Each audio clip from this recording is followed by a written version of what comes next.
안녕하세요. 엊그제 새해가 시작된 것 같은데 다시 겨울이 찾아왔네요.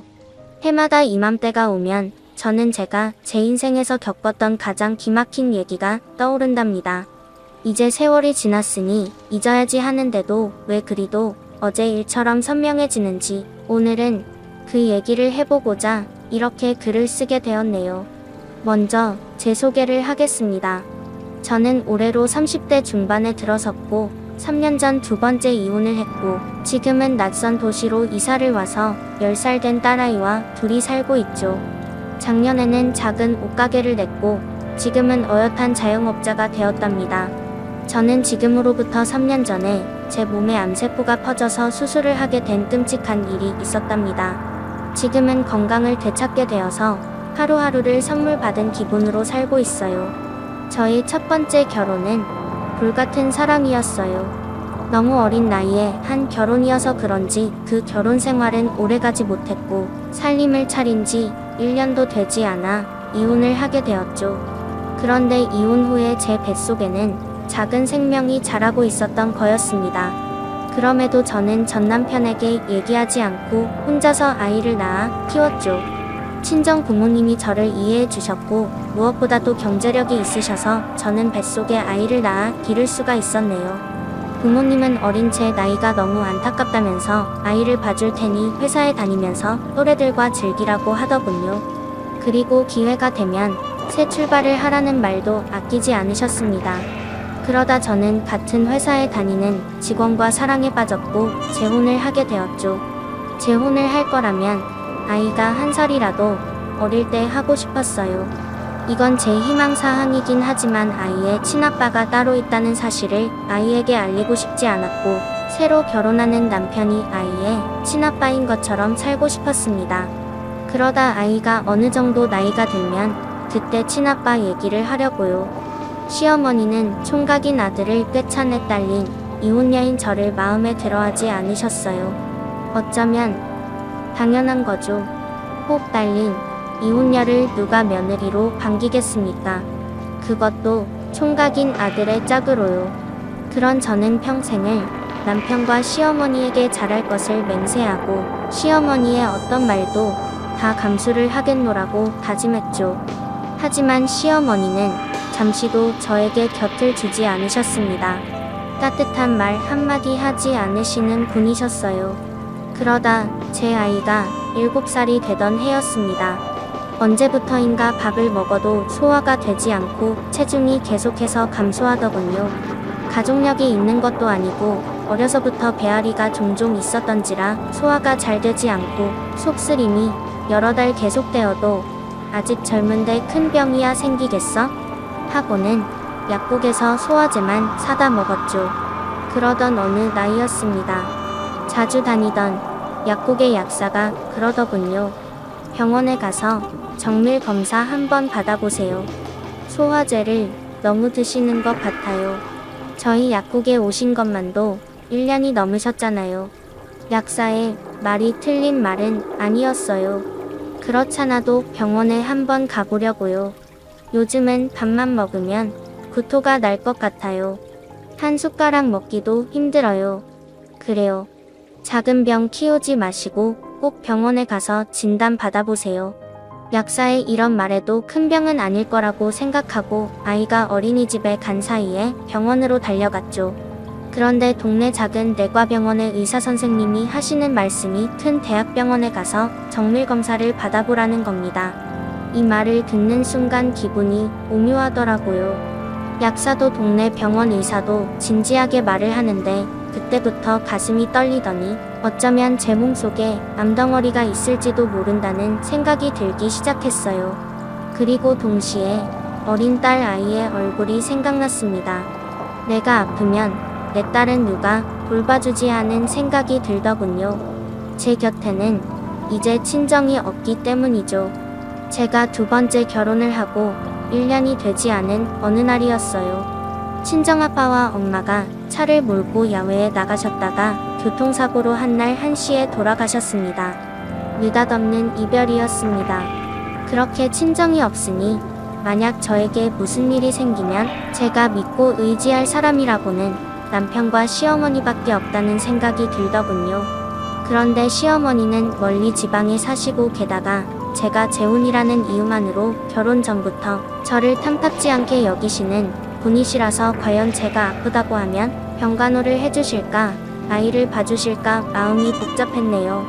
아이의 문제는 차후의 일이고 일단은 살아야겠다는 마음에 당장 대학병원에 진료를 예약했습니다. 그리고 검사 결과 약사와 동네 병원 의사의 염려가 맞았어요. 정밀 검사 결과 위암이라고 하더군요. 왜 이렇게 병을 키우셨습니까? 다행히 나이가 젊으셔서 이제라도 건강관리 잘하시면 수술을 해도 회복이 빠를 수 있습니다. 너무 걱정하지 마십시오. 저는 남편에게 이 사실을 얘기했습니다. 남편은 제가 아프다는 사실에 어쩔 줄을 몰라 하더니 이내의 마음을 잡고서는 저를 위로했어요. 당신이 그동안 스트레스가 좀 많았어. 다 이해해. 지금이라도 마음 좀 편안하게 먹고 살아. 우리 사이도 좋고 돈도 있고 걱정할 일 없잖아. 남편의 위로 속에 저는 용기를 얻었습니다. 그리고 남편 손을 꼭 잡고 병원을 방문해서 수술 날짜를 잡았네요. 운이 좋은 건지 남들은 수술 날짜를 석 달 뒤에나 잡는다던데 저는 한 달 후에 수술 날짜를 잡을 수 있었죠. 하지만 수술 날짜를 잡은 후로 걱정해야 할 일은 한두 가지가 아니었어요. 회사원인 남편은 장기간 휴가를 낼 수 없어서 어린 딸을 돌봐줄 사람이 없었죠. 요즘 세상은 의술이 좋아서 위암 수술을 해도 일주일 만에 퇴원을 한다고 하지만 그 이유를 생각하지 않을 수가 없었어요. 만약 상태가 좋지 않아서 방사선 치료를 해야 한다거나 제가 병을 이기지 못하게 된다면 그 긴 기간 동안 아이를 돌봐줄 수 없으니 말입니다. 어떻게 할까 아무리 생각을 해봐도 집안에 사는 시어머니에게 잠시 딸을 맡기는 방법밖에 없었네요. 남편과 저는 제가 암에 걸린 사실을 아무에게도 말하지 말자고 했어요. 괜히 말했다가는 주변의 걱정과 입방아에 오르내리는 일이 싫었기 때문입니다.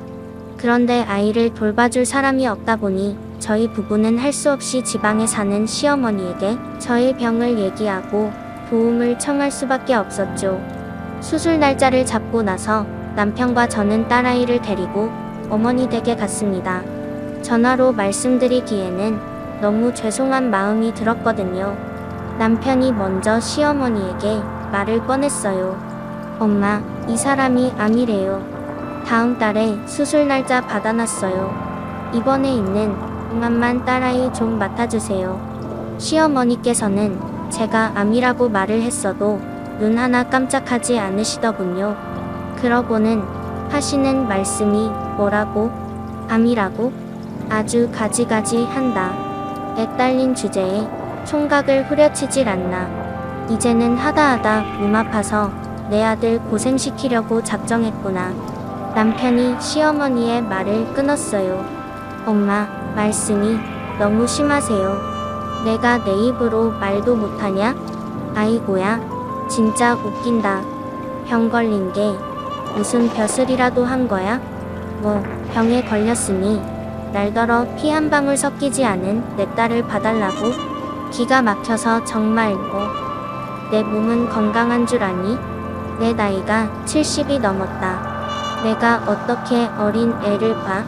제가 재혼이라는 이유로 남편과의 결혼을 반대했던 시어머니는 남편이 그래도 저와의 결혼을 강행하자 아예 남편과 벽을 쌓고 살았던 터였습니다. 평소 저를 미워하시는 시어머니이시기에 따뜻한 말은 기대도 하지 않았지만 그래도 서운하더군요.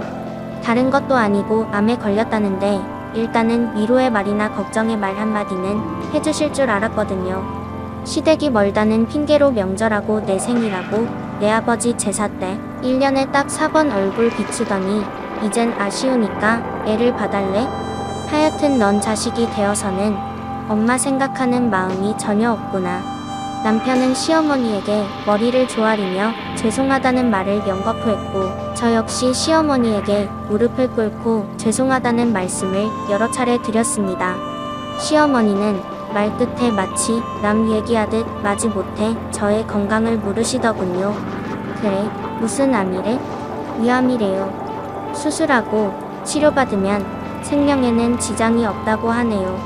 시어머니는 저를 야단치기 시작하셨어요.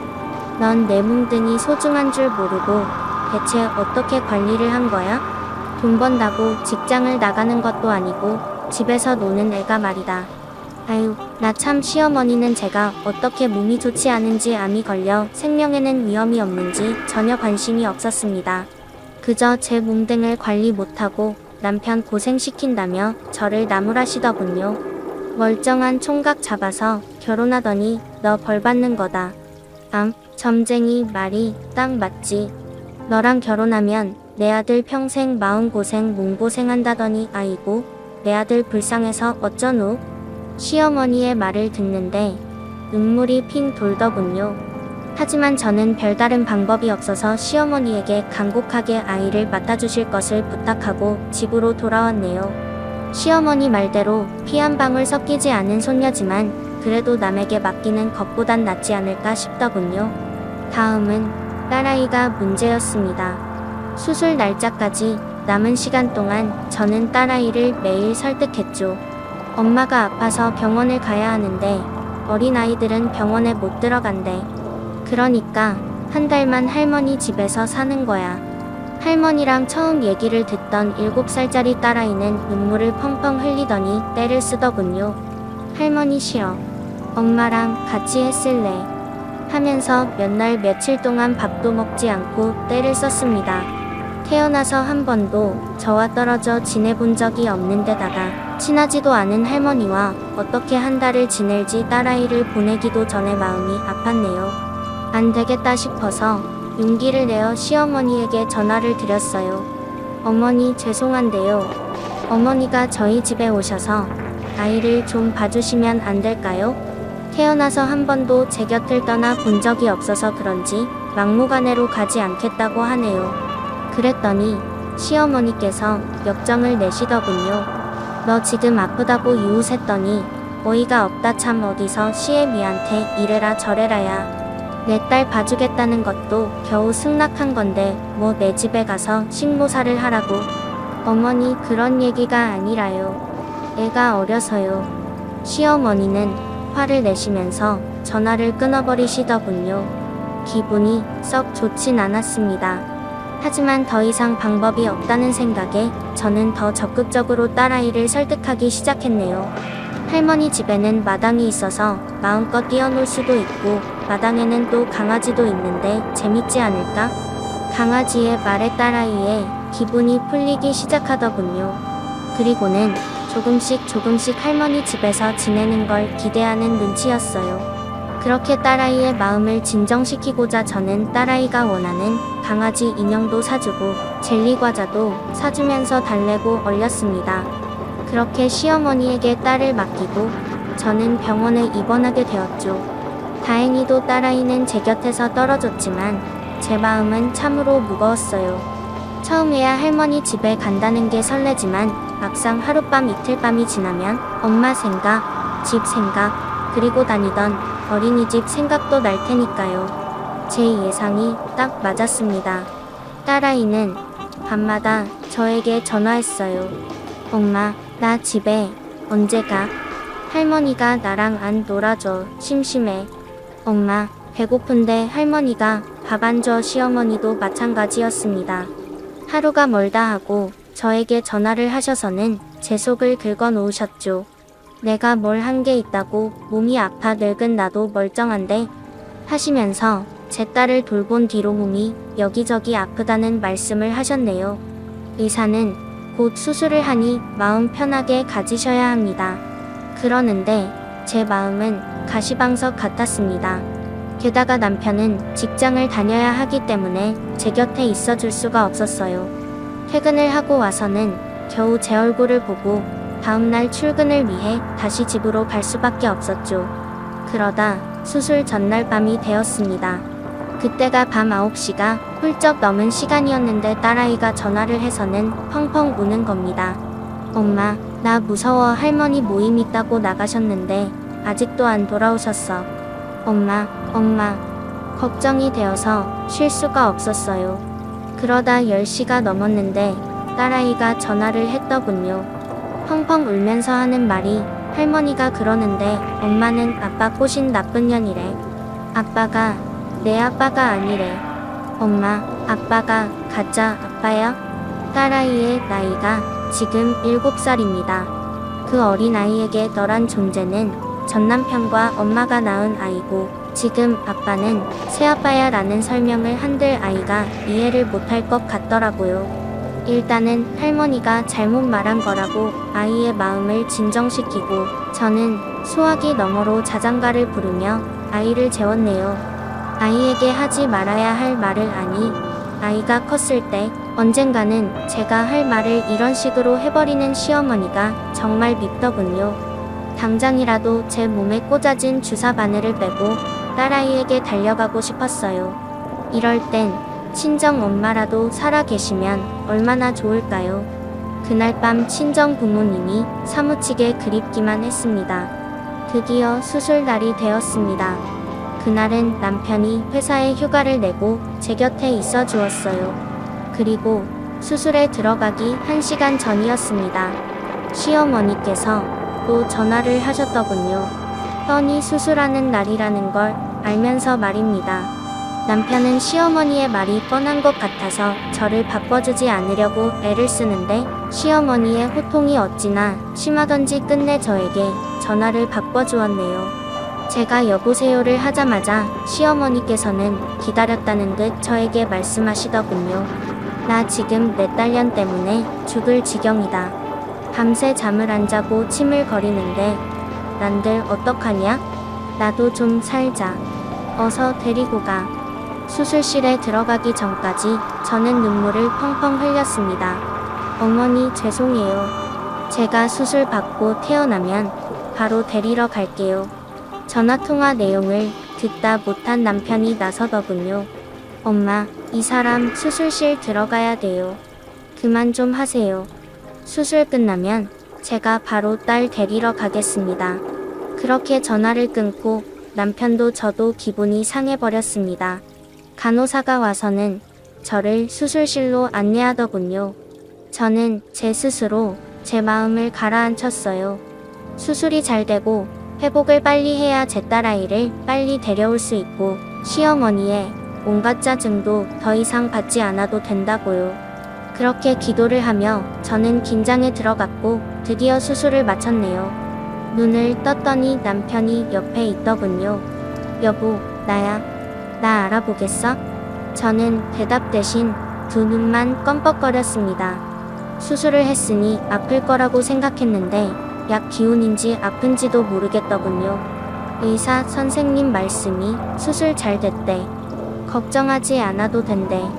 남편은 저를 위로하는 말을 계속해서 쏟아내더군요. 하지만 저는 아무 생각도 나질 않았어요.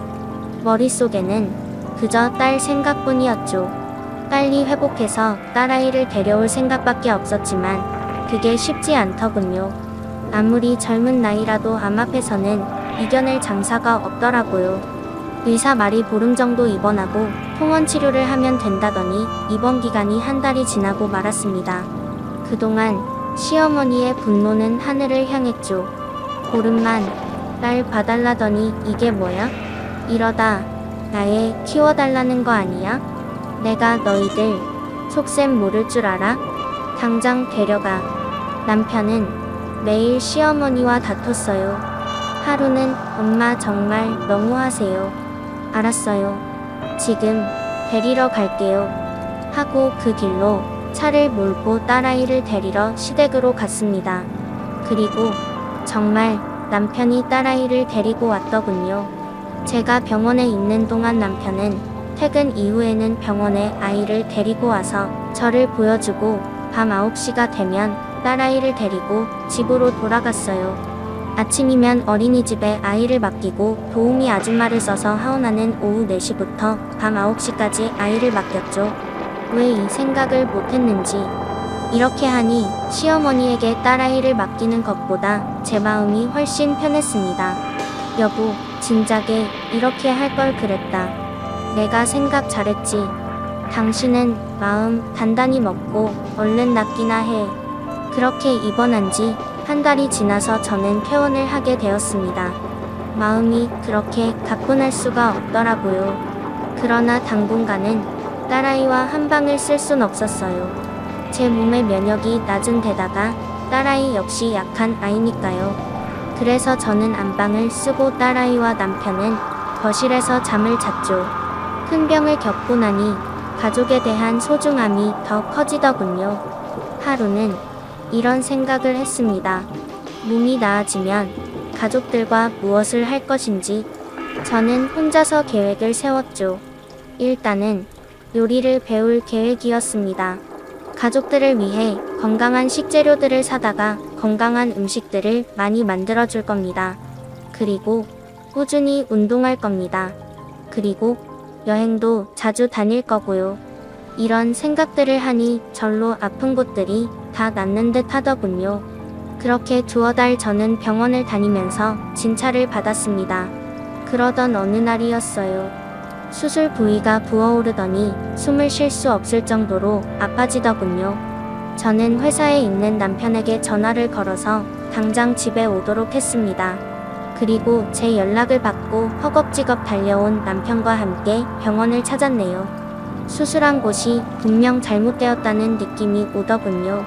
의사 말이 항암 치료를 병행했지만 암세포가 다시 전이된 거라고 했어요. 부랴부랴 남편은 저의 입원 수속을 밟았습니다. 입원을 하고 보니 또 딸아이가 걱정되기 시작했죠. 최근에 남편이 승진을 하게 되면서 출근이 빨라지고 퇴근이 늦어졌거든요. 그래서 할 수 없이 또 남편과 저는 시어머니의 신세를 지기로 마음먹을 수밖에 없었네요. 저는 시어머니에게 전화를 드렸어요. 어머니 죄송해요. 아직 치료를 더 받아야 했어요. 잠시만 아이 좀 부탁드릴게요. 그런데 이번엔 시어머니께서 그래라 하고는 단번에 기분 좋게 제 말을 받아들이시더군요. 지난번 남편이 홧김에 달려가서 아이를 데리고 온 게 마음에 걸려서 그런 건가 생각하고 말았네요. 저는 남편에게 전화했습니다. 여보, 어머니가 별 말씀 없이 아이를 데리고 오라고 하네. 왜 그러시지? 당신 알아? 남편도 어리둥절해 하더군요. 그러면서 하는 말이 용돈을 좀 넉넉히 들여서 그런 건가? 하면서 말끝을 흐렸어요. 어쨌든 그렇게 저는 제 검진을 위해서 병원에 입원을 하고 딸아이는 지방의 시어머니 댁에 데려다 주기로 했습니다.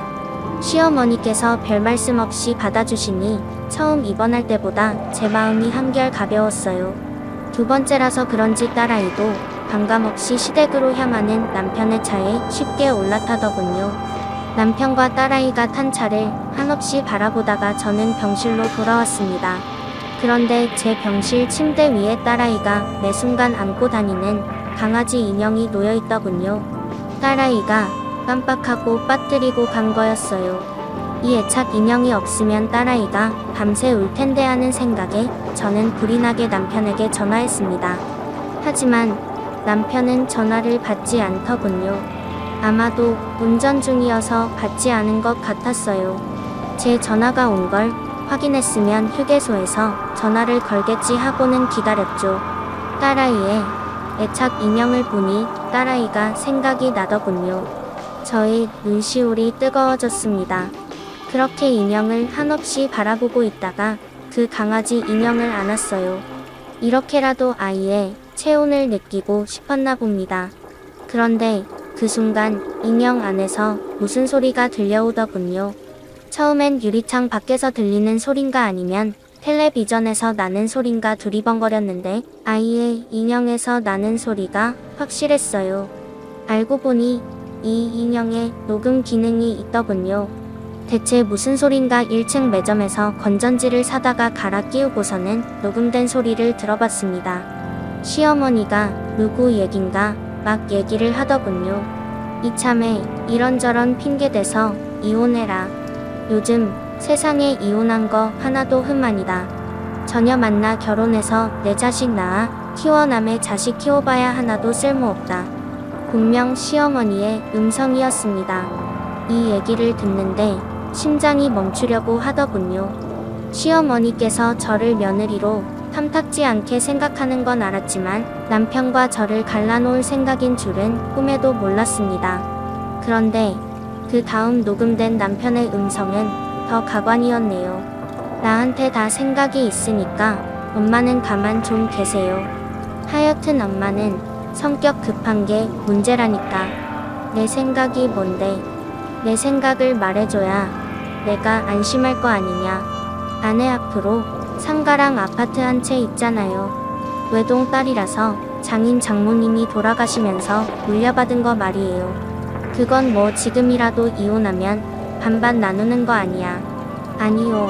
지금 이혼하면요. 법적으로 그건 제게 아니에요.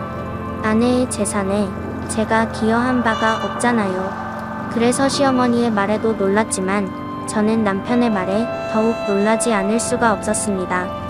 이 사람 사실 몸이 많이 안 좋아요. 제가 의사한테 미리 부탁한 거였어요. 아내가 마음이 여리니 괜찮다고 말해달라고요. 저는 그제야 알았습니다. 보통은 암 수술을 해도 병원에 일주일밖에는 입원하질 않는데 저는 보름을 넘어 한 달 정도 병원에 있었던 이유를요. 나라이한테 지극정성인 모습을 보여야 해요. 제 딸처럼 평생을 키우겠다는 믿음을 팍팍 줘서 병이 더 악화되면 상가랑 아파트 제 이름으로 바꿔달라고 할 겁니다. 몸은 아프지 딸아이는 걱정되지 순진하고 마음이 약해서 제 말대로 할 거려. 시어머니는 남편의 말에 깔깔거리며 웃더군요. 아이고 그런 다음에 이혼하려고 얘 그렇게 몇 년 버티다가 이혼해야죠. 앞뒤 다 재보고 있으니까 엄만 가만 계세요. 시어머니도 시어머니지만 저는 남편의 말에 학을 떼고 말았습니다. 남편과 저는 같은 회사에서 만났어요. 남편이 저보다 직급은 낮았지만 성실하더군요. 눈치도 빠르고 무엇보다도 상사들에게 잘하는 직원이었습니다. 능력은 조금 떨어졌지만 성실하고 어른을 공용할 줄 아는 마음에 제가 먼저 남편에게 다가갔어요. 그렇게 연인이 되어 시어머니에게 결혼을 하겠다고 인사를 드리러 갔더니 저를 마음에 들어 하시질 않더군요. 그럴 때마다 남편은 시어머니에게 저의 장점을 얘기하고 저에게 충분히 사랑을 느끼게 해줬는데 믿었던 그 남편이 저에게 보인 모든 게 가식이었다니 하늘이 무너져 내리는 것 같았네요. 저는 딸 아이의 애착 인형을 들고 맨발로 택시에 올랐습니다. 시어머니 집으로 가는 택시 안에서 몸이 아픈 줄도 몰랐어요. 택시에서 내려 시댁문을 열고 들어가니 시어머니와 남편이 깜짝 놀라더군요. 저는 그 두 사람 앞에 인형에 녹음되어 있는 얘기를 들려주고 초박살을 내고 말았습니다. 남편과 시어머니의 얼굴이 시뻘게 지더군요. 눈치 빠른 시어머니께서는 얼른 상황을 눈치채고는 저에게 화를 내면서 화살을 저에게 돌리셨어요. 오호라, 내 딸한테 녹음이 되는 인형을 줬었냐? 나랑 애비랑 무슨 얘기 하는지 보려고. 너 정말 보청을 했어 아니요? 저는 두 사람이 어떤 얘기를 했는지 관심도 없었는데요. 녹음 작동법을 잘 모르는 제 딸이 이걸 녹음해놨더군요. 아주 말 같지도 않은 얘기를요. 남편이 저를 붙잡고 변명을 하기 시작했습니다. 당신 그게 어떻게 된 거냐면 사실은 거짓말 이제 더 이상 숨기려고 하지마. 우리 부모님이 물려주신 유산을 내가 왜 내 이름으로 하니? 내가 바보로 보여. 남편은 그게 아니라고 변명을 해대고 시어머니는 마치 저를 정신병자로 몰기 시작했네요. 저는 딸아이를 데리고 서울로 올라왔습니다. 그동안 남편과 산 세월이 야속하더군요. 남편은 저를 볼 때마다 제 이름 앞으로 된 상가와 아파트만 생각했던 모양입니다. 주체할 수 없는 눈물이 마구 흘러내렸어요. 저는 1인실로 병실을 옮기고 간병인을 구했습니다. 그리고 간병인에게 수고비를 더 주고 아이를 봐달라고 부탁했죠. 그리고 담당 의사를 찾아갔습니다. 남편이 자꾸 솔직하게 얘기를 안 해줘서 그런데요. 제 상태가 많이 안 좋은가요?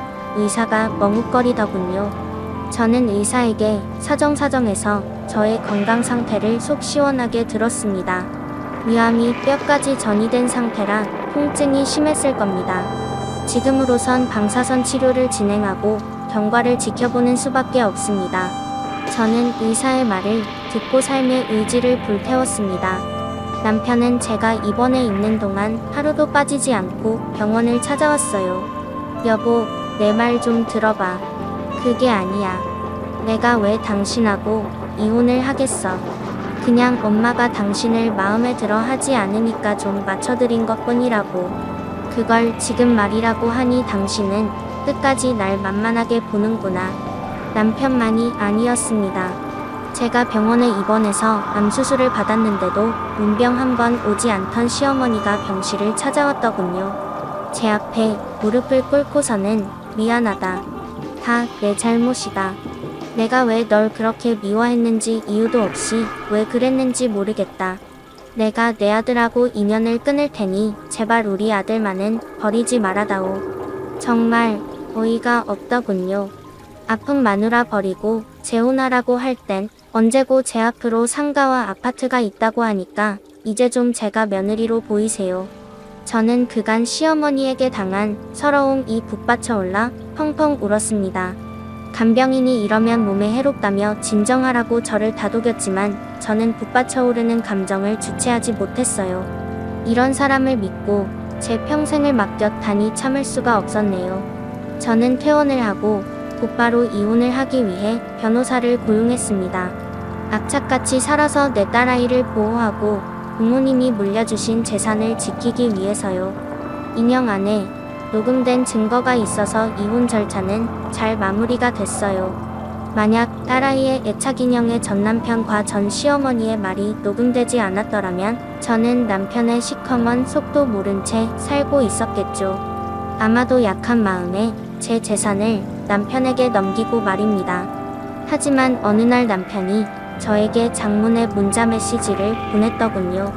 처음부터 당신 재산에 마음이 갔던 건 아니야. 진심이야. 진심으로 당신을 사랑했어. 그런데 장인 장모님이 돌아가신 후에 상가와 아파트가 당신 거라니 내 명의로 하고 싶은 욕심이 들더라고. 게다가 당신은 아프지 엄마는 죽을 때까지 당신을 며느리로 받아들이지 않을 것 같지? 그래서 내가 잠시 돌았었나 봐. 진심으로 미안해. 앞으로 좋은 남자 만나서 행복하게 살길 바래. 남편의 문자 메시지를 받은 순간 잠시 이런 생각이 들었습니다. 만약 저희 친정 부모님이 갑자기 돌아가시지 않았다면 남편의 마음이 변하지 않았을까요? 세상에 만나지 말아야 할 인연이 있다면 두 번째 남편과 저와의 인연이 아니었을까 싶습니다. 지금은 모든 인연을 끊고 살지만 이 계절만 되면 불현듯 전 남편과 전 시어머니와 있었던 일들이 떠오른답니다. 저를 진심으로 대해 주었다면 지금쯤 건강한 몸으로 딸아이와 남편과 그리고 시어머니와 행복하게 살았을 텐데 아쉬움이 남을 뿐이네요. 전 남편도 전 시어머니도 저와의 일을 계기로 다음을 맞이한 며느리에겐 저처럼 대하지 않으시겠죠. 그러길 바라면서 긴 글을 마치겠습니다. 끝까지 들어주신 여러분 감사합니다. 다음 사연입니다. 안녕하세요. 저는 60대 중반으로 일찍이 남편을 보내고 혼자 된 지도 몇 해가 지나고 있네요. 남편은 불같은 성격이긴 했지만 책임감 하나는 강했던 사람이라서 풍족하게는 아니었어도 노후 준비까지는 다 해놓고 살 걱정 없이 마련해주고 마지막까지 제 생각만 하다 떠난 사람이었죠.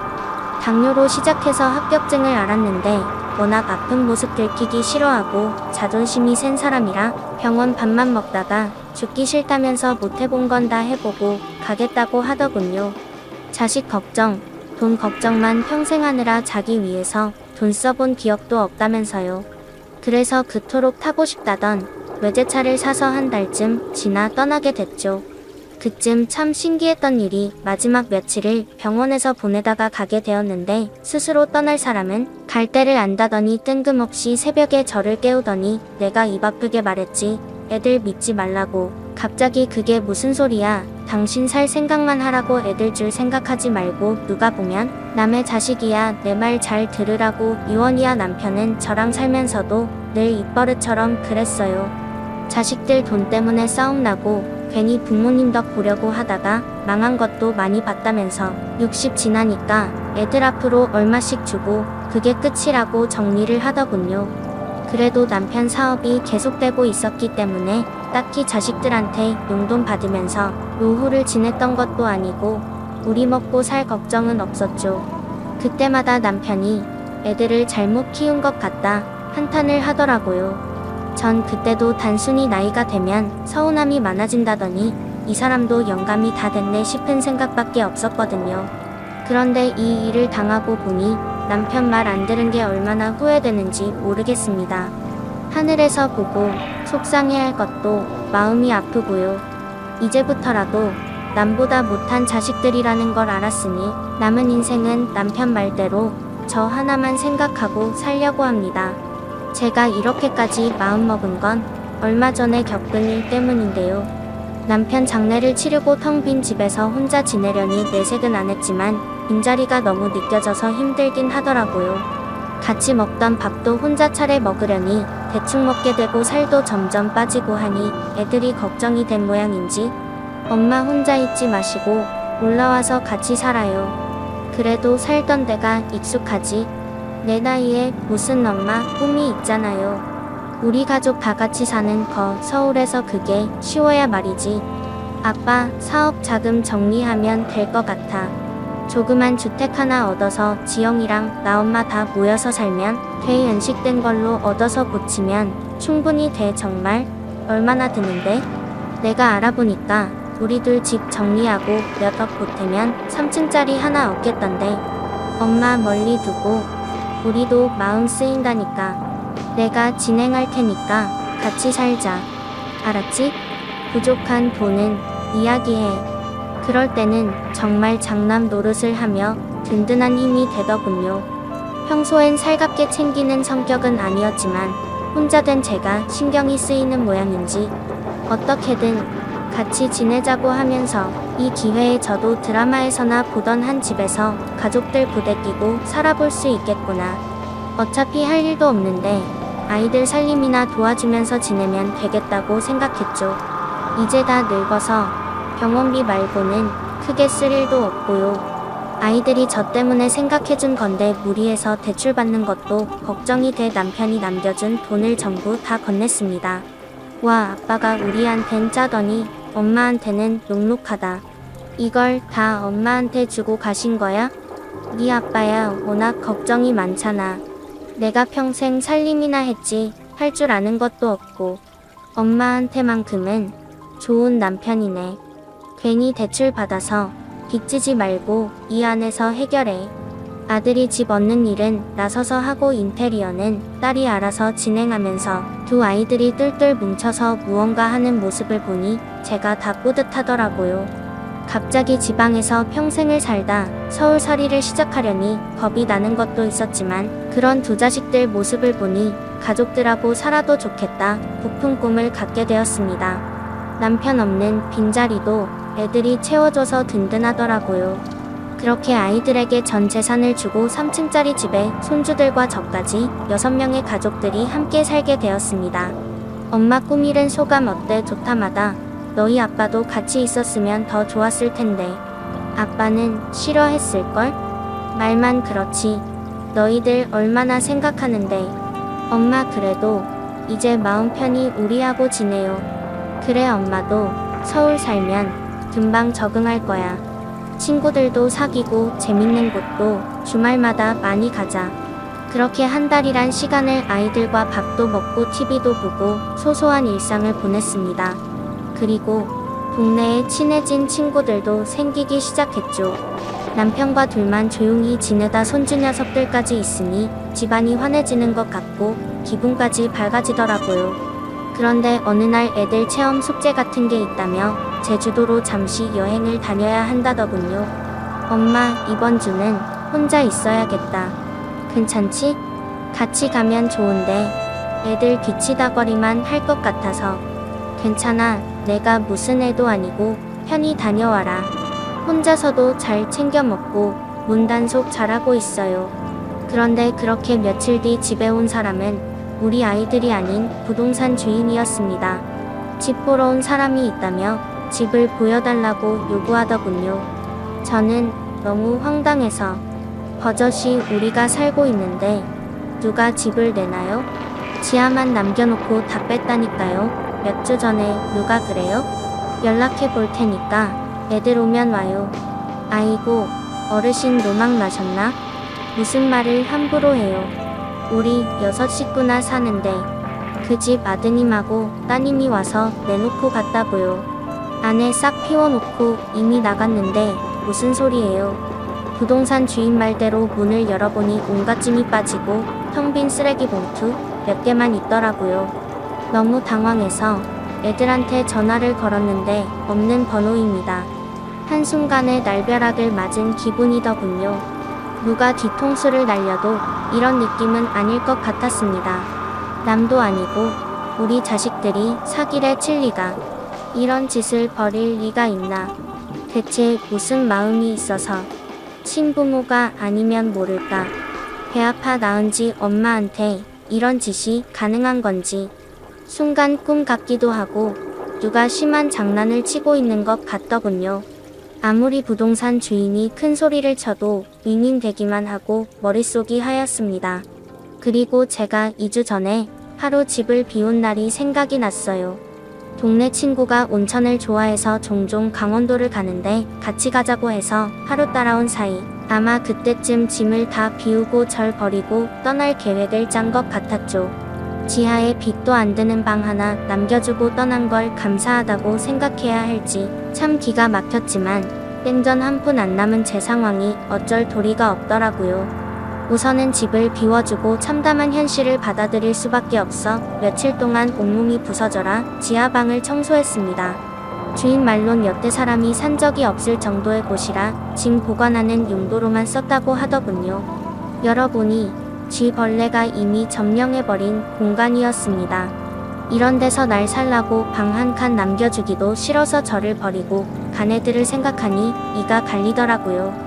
어쩌면 제 남편은 자식 같지도 않은 애들에 대해 이미 다 알고 있었던지도 모르겠습니다. 마치 제 평생 소원을 이뤄줄 것처럼 굴던 것부터 한 달간 비위를 맞춰주면서 얼마나 이날을 꿈꾸었을지 믿을 수가 없어 제가 잘못한 일이 있나 되돌아보게 되더라고요. 평생 복수를 꿈꿔도 이런 짓 하긴 쉽지 않을 것 같았습니다. 평생 주부로만 살던 제가 이 상황을 벗어나기 위해서는 당장 일을 시작해야 될 것 같더라고요. 전화번호까지 바꾸고 작정을 하고 간 자식들 찾아봤자 무슨 소용인가. 돈도 없다고 하면 그만인데 서로 인연은 여기까지다 그렇게 생각하기로 했어요. 막상 이 나이에 식당 일을 하려고 해도 한 살이라도 더 어린 사람을 쓰려고 하지 취직도 쉽지 않더라고요. 매일 동네를 전전하며 일자리를 찾아다니던 중 전라도 식당을 운영하는 집이 있었어요. 혹시 일할 분 안 구하세요? 저도 전라도예요. 우리 고향 분이신가? 언제 오셨대? 2달 되어 가네요. 저 뭐든 시켜만 주세요. 요리는 좀 해요? 다행히 인심 좋은 고향분이 있어 그 집에서 주방 일을 도우며 지내기로 했습니다. 어디 가서 자식들이 버리고 짐 싸서 도망갔네요. 소리도 못하고. 일 마치고 나면 소주 한 병 사와서 마시다가 잠든 날이 많았습니다. 화장실 하수구에서 올라온 쥐가 집을 돌아다니는 바람에 새벽마다 깨서 잠을 못 자는 생활이 지속되다 보니 건강도 점점 악화되더라고요. 지하 생활을 계속하니까 몸이 급격히 나빠지는 게 느껴졌습니다. 그래도 혼자 남은 인생 아프기까지 하면 객사하고 끝나겠다 싶은 생각에 악착같이 약으로 버티고 버텼습니다. 그러던 중 모르는 번호로 아침마다 전화가 걸려와서 그날은 잠도 못 자고 깬 상태라 얼떨결에 받았습니다. 여보세요? 형수님, 접니다. 상철이 기억하시죠? 아이고, 어떻게 지내셨어요? 제가 서울 오는 바람에 그러니까요. 언제 가셨어요? 잠깐 뵐 수 있을까요? 제가 촌놈이라도 서울지를 다 알고 있습니다. 주소만 알려주시면 당장 갈 테니까 걱정 마세요. 남편 밑에서 30년이 넘도록 같이 일하던 사람이었습니다. 종종 집에 와서 같이 밥도 먹고 편하게 지내긴 했는데 다짜고짜 찾아오겠다는 말을 들으니 반갑진 않더라고요. 지금 제 상황이 여타 보니 괜히 만나고 나면 고향의 말이라도 들어갈까 싶기도 하고 저에게 생긴 일은 누구에게도 알리고 싶지 않았습니다. 집까지 나오는 이런 방에 사람을 부를 수도 없었고요. 한참 머뭇댔는데 그래도 끝끝내 전화 말고 직접 보고 말하겠다고 해서 하는 수 없이 만나보기로 했습니다. 무슨 급한 일인지 다음날 3시간이 넘는 거리를 바로 올라왔더라고요. 오랜만이네요. 얼굴이 더 좋아졌어요. 형수님은 살이 너무 빠지셨는데요. 무슨 일이 있으세요? 그냥 적응이 조금 필요한 모양이에요. 요즘 자꾸 형님이 꿈에 나와서요. 우리 애 아빠가요? 그것 때문에 온 거예요? 아니요. 신경 쓰이기도 하고. 사실 형님이 형수님 걱정 많이 한 건 알고 계시죠? 항상 자기처럼 독하지 못해서 애들 다 아파줄까봐 걱정이 많으셨어요. 그죠? 맞아요. 항상 엄격했어요. 애들한테는. 사실 그것도 형님이 몇 번 겪고 나서 그렇게 된 거예요. 때마다 와서 돈 빌리는데 그럴 땐 둘도 없는 효자인데 형님이 조금이라도 사업 어려워지면 연락도 없더라고요. 그때 형님 눈 수술했던 것도 기억하시죠? 말로는 괜찮다고 해도 애들 둘 중에 하나는 와서 볼 줄 알았나 봐요. 근데 전화 한 통으로 땡치니까 형님이 그러더라고요. 내 자식이지만 어떨 땐 동네 이웃보다 못하다고요. 그건 저도 모르고 있었네요. 유언장에 써달라고까지 말해서 형님이 그날 이후로 더 악착같이 지키려고 하셨어요. 형수님 걱정된다고요. 그 말은 항상 했는데 저도 참 바보 같죠. 요즘 꿈에 형님이 계속 보이니까 지금이 적기인 것 같아서 오게 됐어요. 죽은 사람이 편하게 잠 못 자는 건 분명 이유가 있다 싶더라고요. 형님이 저한테 맡긴 게 있는데 그걸 아무래도 드려야 될 것 같아서요. 그 사람이 맡긴 게 있어요? 혹시나 애들이 형수님한테 뭐 달라고 하면 다 줄까봐 5분의 1만 주고 나머지는 저한테 다 맡기고 가셨어요. 얼마 노후 자금으로 그것만 남기고 가셨으려고요? 우리 형님 통이 얼마나 큰 분인지 잘 아시면서 그 얘기를 듣는데 저도 모르게 눈물이 쏟아지더라고요. 한 달 200도 안 되는 월급 모아 어느 세월에 쥐나오는 이 집을 벗어날까. 매일같이 술을 먹지 않으면 잠조차 제대로 살 수 없는 삶이었으니까요. 그런데 남편은 이것까지 다 계산해놓고 떠났더라고요. 미안함과 고마움에 그간 서러웠던 마음이 다 터져나와. 감사합니다. 감사합니다. 여보, 고마워요. 연신 눈물을 흘리며 말했습니다. 그리고 이렇게 된 김에 도움받을 사람도 없는 제가 다 털어놓아야겠다 싶어 실은 애들이 연락이 안 돼요. 아니, 언제부터요? 무슨 일로요? 사라졌어요. 하루아침에 지하방 하나 남기고. 어머, 그럼 형수님 지금 거기에 사는 거예요? 네, 그렇게 됐네요. 이 버릇 없는 놈들, 형수님 당장 내려가요. 그날로 쥐가 나오는 그 끔찍한 공간에서 벗어나 제대로 된 집에서 다시 살게 됐습니다.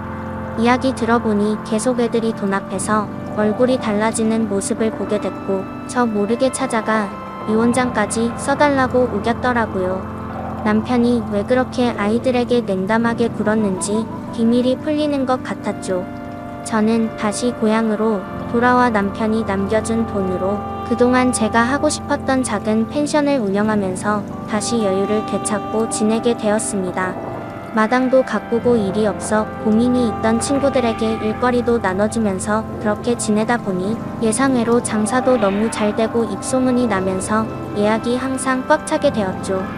늘 남편이 벌어다준 돈에 의지해서 살다가 제 힘으로 무언가를 해보는 게 선뜻 되지 않았을 것 같았는데 그래도 잘 해나갈 수 있어서 행복했죠.